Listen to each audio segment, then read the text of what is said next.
За сайн байцгаана уу бүгдээрээ дараачихан шимжлэгтэй эргээд талтаа морил. За өнөөдрийнхээ бичлэгээр би та бүхэндээ англи хэл амархан сурах 8 аргыг хуваалцах гэж байна. Тэгээ би бүр анх YouTube-д эхлүүлж байхдаа англи хэл амархан сурах 5 аргыг та бүхэндээ хуваалцаж байсан. Тэгээ тэр бичлэгийг үзээгүй бол энэ дээр линк оруулчих, бас description box дээр ч гэсэн оруулчих. Тэгээ та бүхэн маань тэрийг ихлэ сонирхож үзээрэй. За тэгээ өнөөдрийн миний хуваалцах 8 арга, за тэгээ өмнөх бичлэг дээр хуваалцсан 5 арга гэл эдгээр аргууд ерөнхийдөө миний ийм арга барилууд дээр үндэслэн аргууд байгаа. Би яг англи хэл амархан сурна гэхээр одоо тэгээ энэ дүрмийг илүү сайн түлхүү сураарай ч юм уу. Асал энэ номыг аваад яг энэ одоо тэгээ ярианы энэ хэсэг дээр бэлдэрэй ч юм уу. Тэгээсээ илүү би яг ямар ч хүний дэ аваад хэрэгжүүлж болох те. За тэгээд тэр тухайн арга барилаа хэрэгжүүлж явахдаа одоо ямар ч төрлийн англи хэлнийхээ одоо аль нэг одоо хэлбэрийг сайжруулах боломжтой тийм арга барилуудыг та бүхэндээ хуваалцаж байгаа. Тэгэхээр бас илүү гоё дөхөн байна гэж бодож байна. За тэгээд би өөрөө одоо амжилттай сурах ч юм уу, амжилттай оюутан байх гэх зэрэг айгүй олон контентууд гаргадаг. Тэгээд миний хувьд яг амжилттай оюутан байж одоо он сурсан одоо амжилттайгаа би юун дээр үндэслэв гэхээр миний арга барилууд надад айгүй их тус болж исэн л да. Одоо миний мэдлэг, ухаан, IQ гэхээс илүү арга барилууд.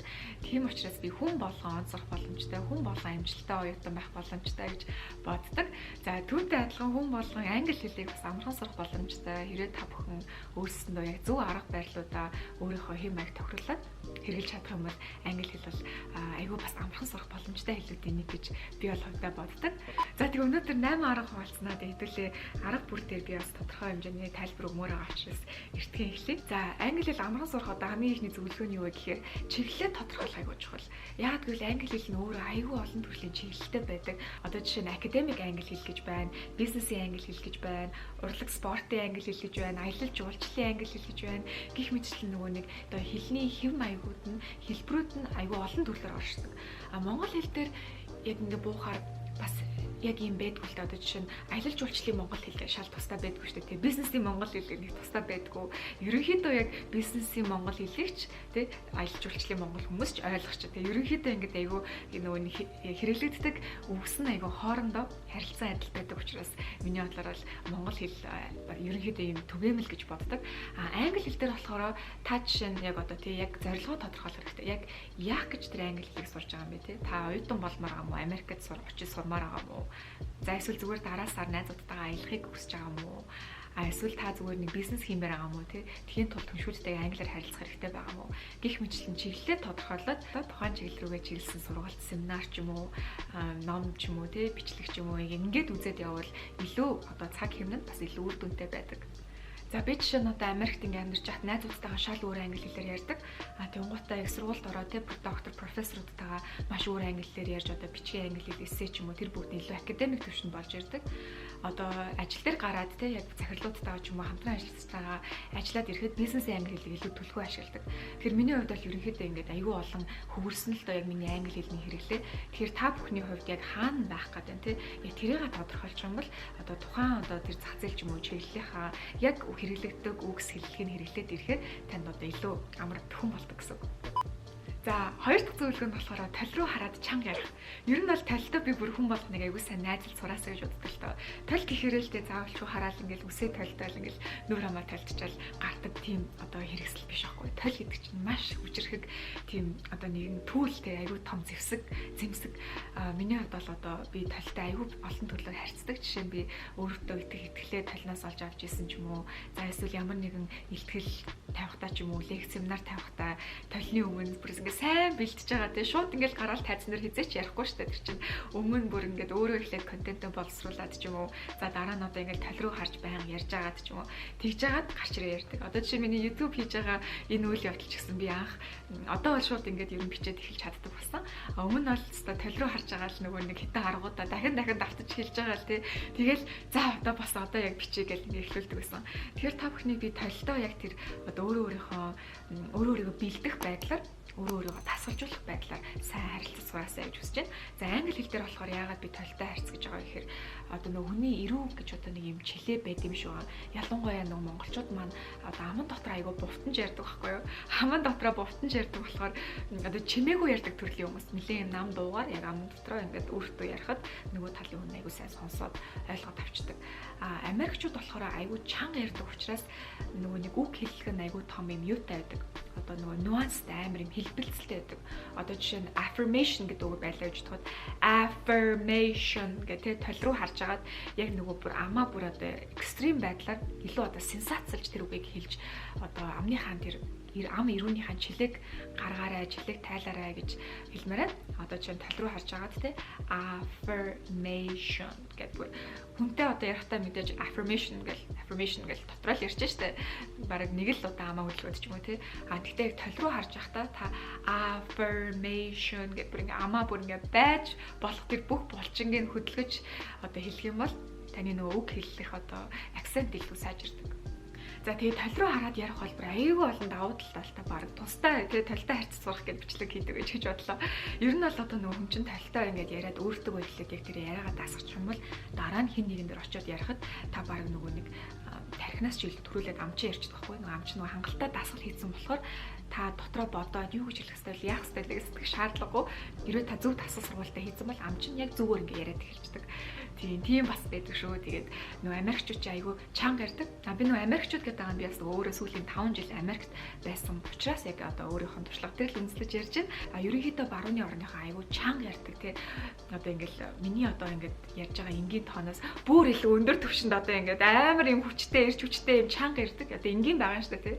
Тэгэхээр бид нар яг одоо тийм гадаад хүмүүстэй айгүй гоё харилцаанд орохын тулд шууд нөгөө хүнтэйгээ таараад адилхан хүн дуугаа өндөсгöd ирэхээр айгүй хэцүү байдаг байхгүй. Тэгэхээр эхлээд тал руу харж агаад яг нөгөө өгнүүдээ айгүй экстрим байдлаар тэр сенсацлж яг амныхаа тэр фигурыг сенсацлж хилэнгээ чанга дуугаар өөрийнхөө одоо нөгөө хоолойг бэлтгэх юм бол та дарааны хүмүүстэй харилцаанд ороход айгүй англи хэл сурах чинь айгүй хэрэг болдог. За 3-т болохоор зохион бичлэгүүд бичдэг байгаасаа яаж хүсэж байна.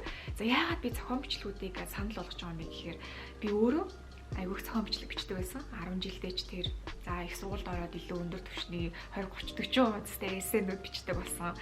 За тэгээд би өөрөө бол нэг эссег тийм амар чухал гэж бол боддгоо байсан. Би хизээ яг чухал гэдгийг мэдсэн бэ гэхээр миний ярианы англи хэл сайжрах үед.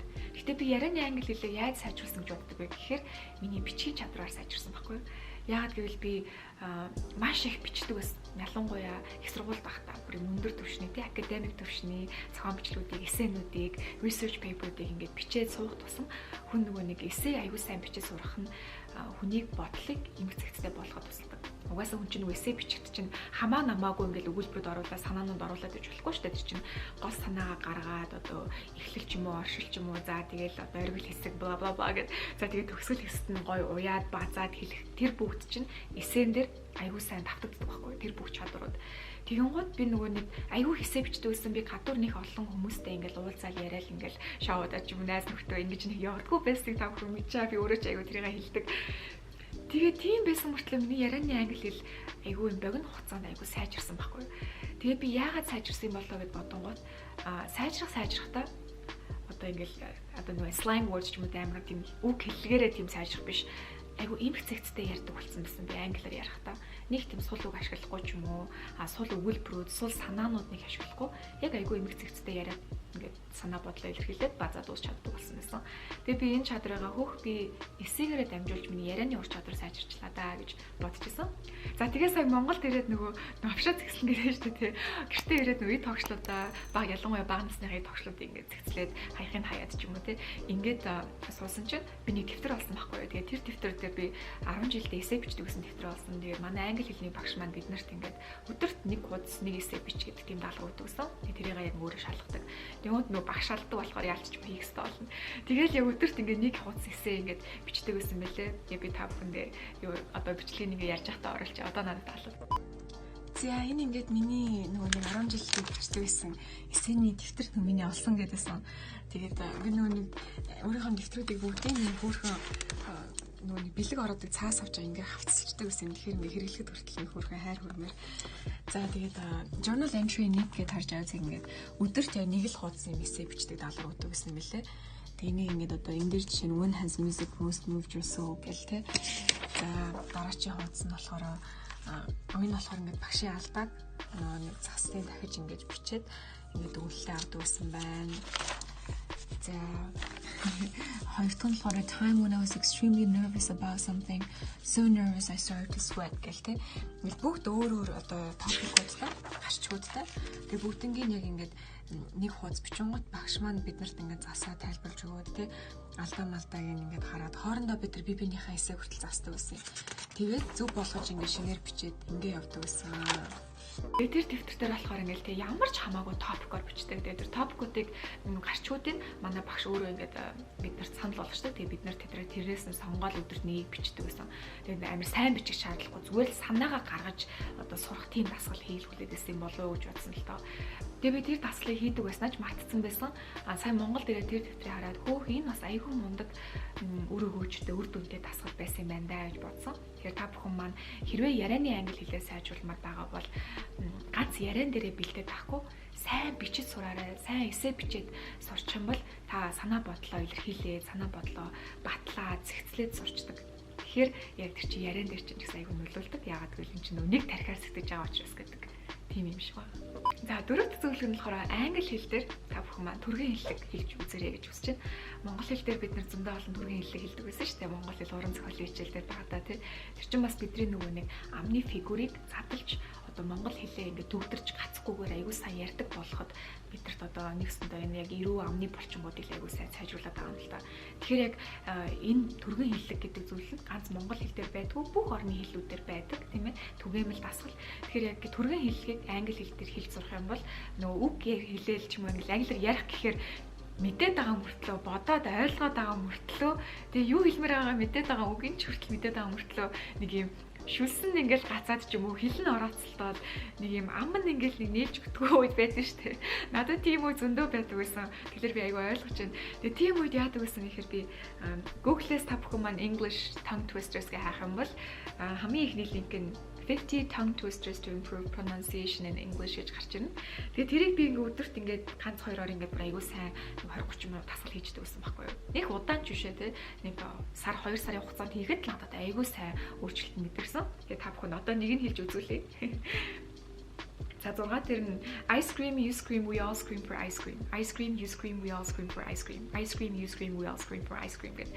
Энэ дандаа нэг яг нөгөө нэг юм тим хэллэгүүдийг одоо хурдан хэлээд ч юм уу те үгнүүдийн араас ингээд асуудалгүй хэлээ явахад туслах одоо тийм дасгал байна.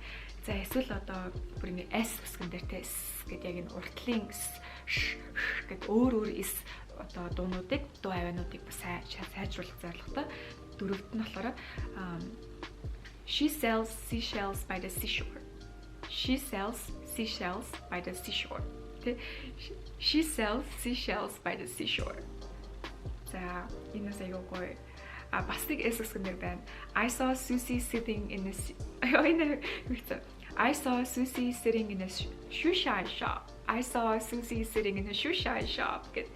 Тэгээд айгүй хөвчлөлтэй байхгүй. Ингээд хилээд ахаар эхэндээ ингээл хэцүү байдаг. Тэгж яагаад бүр ингээд амар гоё хэллэгт орчдөг. Ингэснээрээ таны нөгөө англи хэлний pronunciation айгүй сайжирдаг. Монголоор болохоор түргэн хэллэг, англиар болохоор tongue twister гэдэг. Тэгэхээр энэ хоёрыг та бүхэн маань ингээд аль хэл дээрээ хийснээрээ тэр монгол хэлж байна уу, англи хэлж байна уу?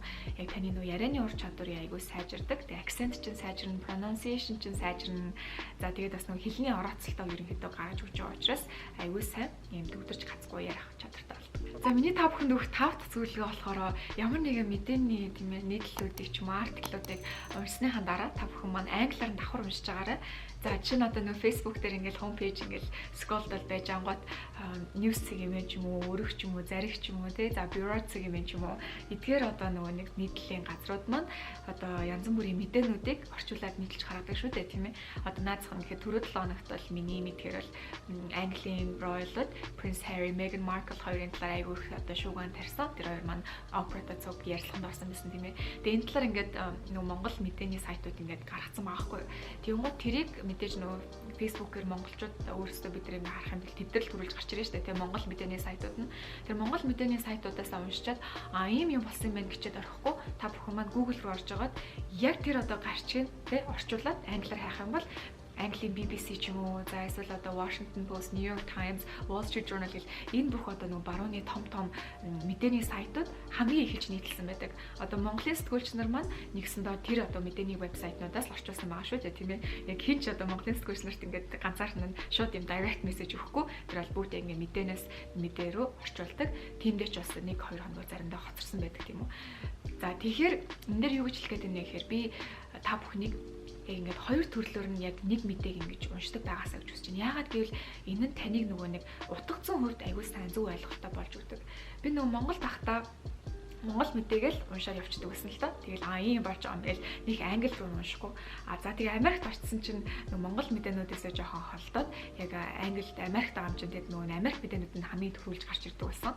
Тэгээ Америк мэдээнүүдийг ингээ уншингууд би ингээ боцсаахгүй хөөх ийм юмыг Монгол одоо сэтгүүлч нар яг юу гэж орчуулж байгаа болоо яг утгацсан хувьд те яг яаж бууж байгаа болоо гэж би айгу сонирхож хаад одоо миний хувийн зүгээс би чинь өөр амар номын хүн болохоор иймэрхүү юмнууд амар сонирхолтой.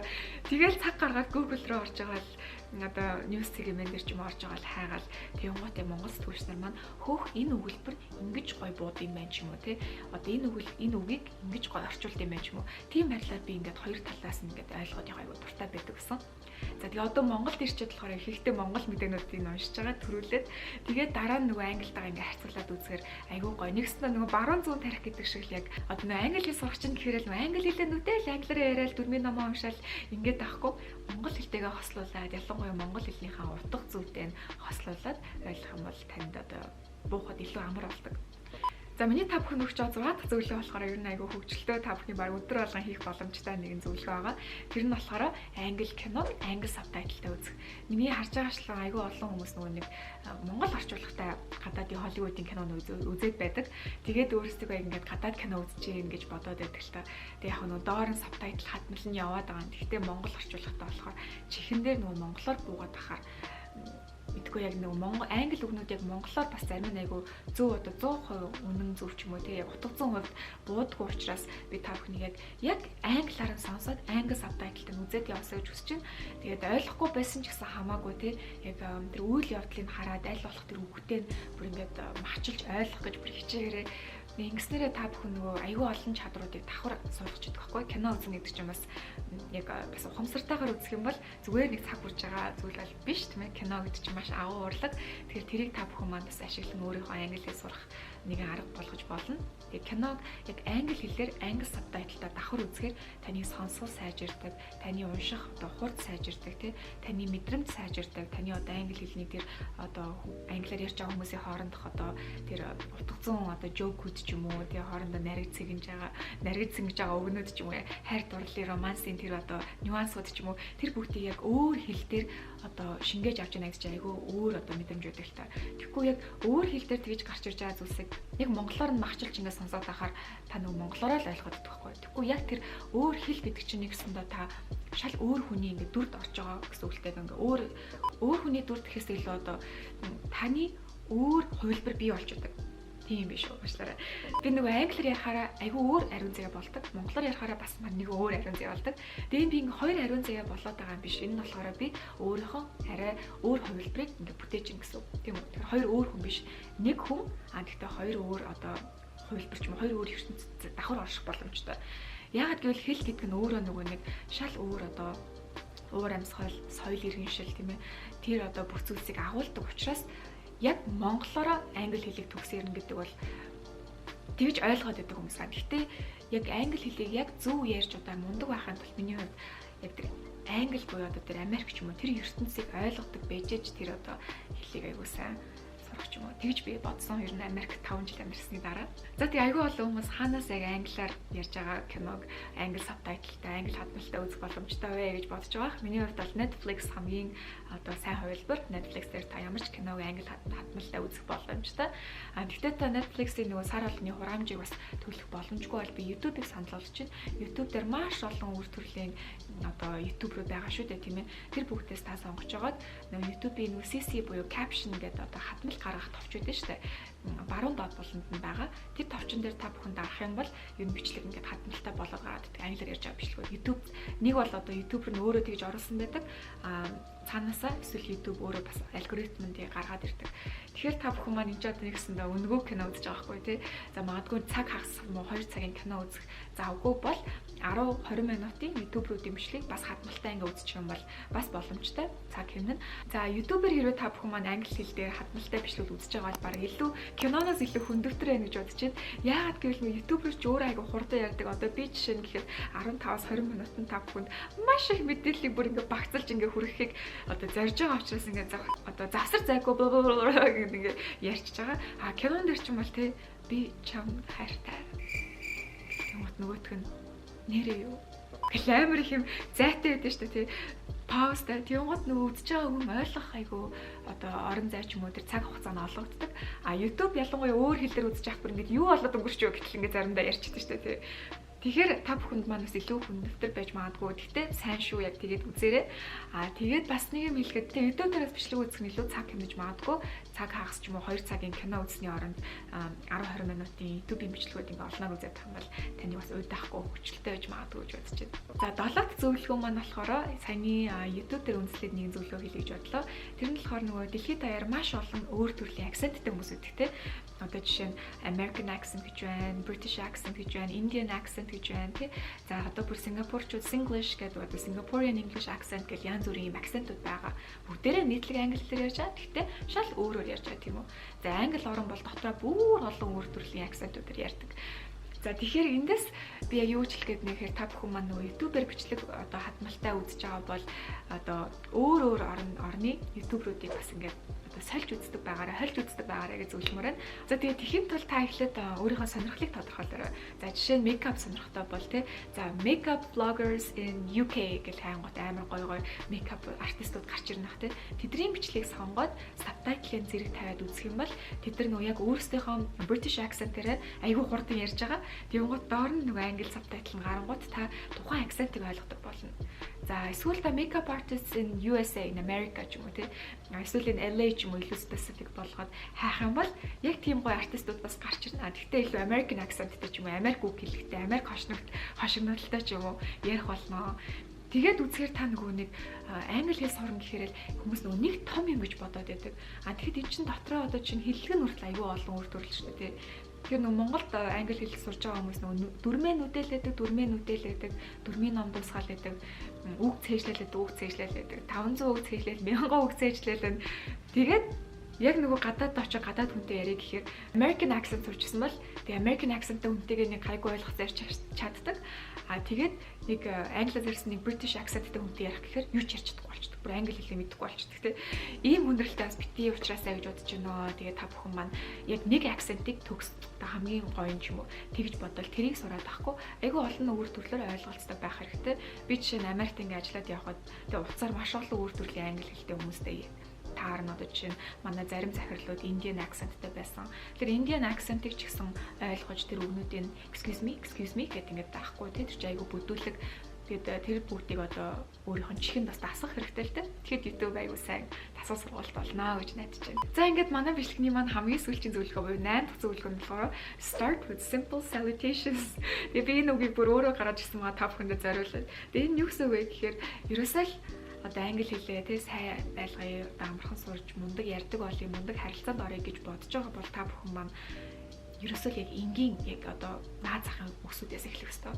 Наад захын тий юу байна да, сайн уу гэх юм salutations буюу одоо greeting мэндчлэгээнүүд тий одоо эдгээр үгнүүдийг айгүй сайн бүр яг ингээд гарт оруулах хэрэгтэй гэдэг юм билээ. Тэгээ би энийг өөр Америкт очичоод бас тодорхой хэмжээний цаг хугацааг зарцуулчаад өөрийнхөө нэг сул тал юм байна. Энийг ерөөсөө анзаараагүй юм байна гэж би одоо ойлгож авч ирсэн. Тэр юм айгүй үнцэнтэй шүү. Энэ дэр айгүй сайн анхаараарай. Одоо жишээ нь одоо Америкт очиод хүнтэй ярангууд тий би ингээл hi гэл тэнгуут Америкчууд hi good morning how are you how was your day гэл амар ирч хүчтэй зүгээр л энгийн одоо монголоор юу байна гэл өнгөртөө штэ тий юу юм гүтэй гэл ингээд өнгөрдөг яг тэр одоо харилцааны хэлбэрийг бүр илүү одоо ингээд сенсацлсан ч юм монголоор бол бид нар ямар сүртэй юу амар реакцтай ярьдیں۔ Гэж баг харахгүй анх очсон хүмүүс Тэгээд тэр хүмүүсийг ингээд амар жүжиглээд амар юм байгаад байгаа юм болоо гэж бодонгот үгүй цаанаасаа л яг хэл ярианы одоо нөгөө нэг соёлын тийм. Тэгэхээр бид нар нөгөө нэг Монголдоо ингээд одоо нэгт амандаа бид нар айгүй жоохон ботон ярих гад байдаг. За тэгээс айгүй нам дуугаар ярьдаг хүмүүс те. За тэгэнгуутаа аль нэг барууны гадаадын оронд очиод нөгөө хүмүүс нь өөрөөс нь илүү чанга ярихаар бид нар нөгөө жоохон айдас мэдэрдэг байхгүй юу. Тэгээд өө яана энэ хүн надаас амар чанга ярьж чинь ч юм уу. Эсвэл яна энэ хүн надаас илүү хүчрэх хүн юм байна ч юм уу. Энэ хүн надаас илүү мундаг юм байна ч юм уу. За тийм болохоор би жоохон ингээд бүр ингээд жоохон ингээд дотгошоогоо болох гээд байдаг. Тэр одоо айдас одоо нөгөө хүнтэй ингээд анх ярихад шууд айдасанд орчиж байгаа байхгүй. Айдасын юм шатлалд орчиж байгаа. Тэгэхээр тэр чинь айгүй аюултай. Тэгэхгүй тул одоо тэрийг даван туулж гарахын тулд би нөгөө дахиад толтойгоо айгүй харьцаж эхэлчихсэн л да. Одоо ингээл айгүй чанга ярих одоо тэр урлагц суралцаал тий. Одоо ингээл өөрийгөө бүр ингээл гадагшаага илэрхийлээл ингээл зүгээр нэг ингээл bye гэжсэн бэл те. Have a great day. I love you гэж тийш дуусгах ч юм уу те. Бүр ингэсээр хагаад нөгөө өөрийгөө би ингээд дасаж сурж исэн. Америк хүмүүс ч одоо амар юм ирч хүчтэй, юм цоглог, бүр юм илүү одоо нэг ингээл хэлж байсан юм бүр ингэж хэлдэг тийм хүмүүс байсан л та миний одоо таарсан ихэнх хүмүүс ер нь баг бүгд тийм байсан. Тийм болохоор та бүхэн маань тий яг энэчнээ нөгөө нэг яг ингээл академик юмудаа бэлдэж бэлчаад тэнцэнэ очоод ингээд уналтанд орчих үедээ гэдэг утгаараа би та бүхэнд бас зүгээр юм энгийн юм юмнуудыг бас сайн дасгал сургалт хийж агаарэ гэж хэлмээрээ. Тэгээ би одоо жишээ нь монголоор ингээд Монгол байхдаа монгол найзуудтайгаа ярилцах би шал өөр, Америк байхдаа Америк найзуудтайгаа ярилцах шал өөр. Бүр ингээл тэ hey how are you? How's your day? How was your weekend? Oh my god, did you do that? How was it? Гэлбэр ингээл амар сонирхож асуувал тэ tell me more about it. Гэлбэр ингээл really гэлбэр ингээл амар сүртэй ярьдаг байхгүй. Гэтэ тэр нь ингээд худлаагаасаа биш зүгээр л тэр хүн одоо яг л адилхан чи нэр хасан бүцнэр юу ийсэн тэ хасан бүцнэр юу ийсэн гэх утга нөгөөдгөө уулын гарсан. Гэтэ уулын гарсан чи амар бороо орсон гэдэг юм. Оо яана тийм үү тэг ямар байсан гэж монголчууд тэгдэж штэ. Яг тэрийг англиар нөгөө надад хэлэнгуут би яана тийм үү юу болсон тэг tell me more about it. Тэрнээс дахиад илүү надад хэлдэ. Тэг яана тэг гайгүй юу гэл тэрийгээ бүр юм ингэж ярьдаг тийм нөгөө соёлтой учраас яг одоо бид нар ингэж ярьдаг хүмүүстэй ингэж яриад байх юм бол ингээд зөрөлдөд байгаа байхгүй юу. Тэгэхгүй ингэж ярьдаг хүмүүстэй яг энэ төвшөнд нь очиод ингэж ярих юм бол одоо уулзах боломжтой гэсэн. Тэ. За тийм ганц Америкчууч биш англи хүмүүс ч юм уу. За наазахын тэ манай хөрш Азийн орон хятад маань ч хятадууд маань ч гэсэн айгүй чанга ярьдаг. Тэр ийм хүмүүстэй бид нар яг нөгөө ерөнхийдөө жоохон мэдрэмж энэ аваад яг тэр төвшөнд нь очиж явах хэрэгтэй санагддаг л та. Тэгээ байнга тийм маш шаардлагатай гэсэн үг биш. Ер нь л нөгөө нэг ингээ хөрвөх одоо чадвар цаанаасаа ер нь суугаад ирдэм байлээ. За тэгэл баярлаа гэхэд те өө баярлаа ямар хөрхий ингээл монголоор тэгдэж штэ. Англиар болохоор thank you so much. This is so sweet. Wow. Гэл одоо чи манай захирлууд надад амар хөрхөн биглэг байнга өгдөг байсан. Тэгээ орж ирэхдээ зүгээр л кофе бариад ороод ирчих юм байна. Би oh thank you. This is so sweet. I'll get you another one next time гэл те. Тэгэл ингээл амар юм реакцтай байдаг байхгүй. Тэгээ энэ яванда анхандаа жоохон эвгүй бүр нэг амар хичээгээд ааж юм шиг тэгж байгаа тасчдаг. За тэгээд өнөөдрийнхөө бичлэгээр та бүхэндээ айгүй олон зүйлсийг маш богино хугацаанд хүрхийг хичээлээ. Тэгээд бүгдээрээ бас цаас гаргаад ч юм уу те бичиж тэмдэглэж аваад илүү сайн үлдэн байх гэж найдаж байна. За тэгээд дараагийн бичлэгээр уулзлаа. Түр баяр таа.